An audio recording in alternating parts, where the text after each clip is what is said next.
नवोदय परीक्षा 2017 मध्ये विचारले गेलेला सरळ व्याजावर आधारित हा प्रश्न आहे.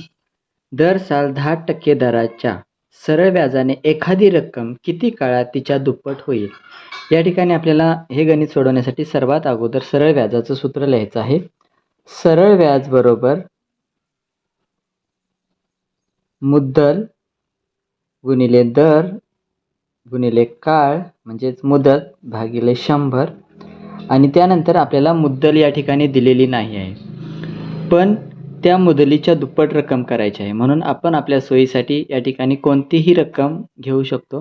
मात्र सोडवण्याच्या दृष्टीने आपल्याला इथे 100 किंवा 1000 रक्कम घेणं सोयीचं ठरेल. म्हणून आपण 100 मुद्दल घेऊया. दर या ठिकाणी 10 दिलेलाच आहे. आपल्याला मुदत काळ काढायचा आहे, म्हणजे मुदत किती लागेल ती काढायची आहे. त्यामुळे तो शब्द तसाच लिहूया. त्यानंतर छेदाला 100 लिहूया. त्यानंतर वाक्यात पुढे जर आपण पाहिलं तर किती काळात तिच्या दुप्पट होईल, म्हणजे मुदलीच्या दुप्पट होण्यासाठी आपल्याला तेवढ्याच रकमेचं सरळ व्याज मिळावं लागेल.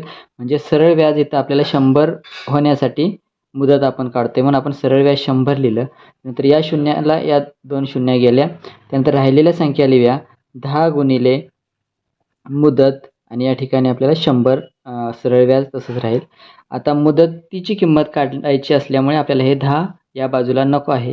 हे घालवण्यासाठी समानतेच्या नियमानुसार मुदत आणि 10 मध्ये जी क्रिया असेल त्याच्या उलट क्रिया करायची असते. म्हणून या दोन्हीमध्ये गुणाकाराची क्रिया असल्या कारणाने या ठिकाणी आपण याला 10 ने भागूया. या ठिकाणी सुद्धा 10 ने भागूया. या 10ला हे 10 कट होतील आणि या शून्याला एक शून्य कट झाल्यानंतर आपल्याला मुदत जी दिसेल ती मुदत 10 वर्षाची दिसेल. म्हणजेच आपल्याला एखादी रक्कम सरळ व्याजाने 10%च्या दराच्या सरळ व्याजाने दुप्पट करण्यासाठी 10 वर्षाची मुदत लागेल. धन्यवाद.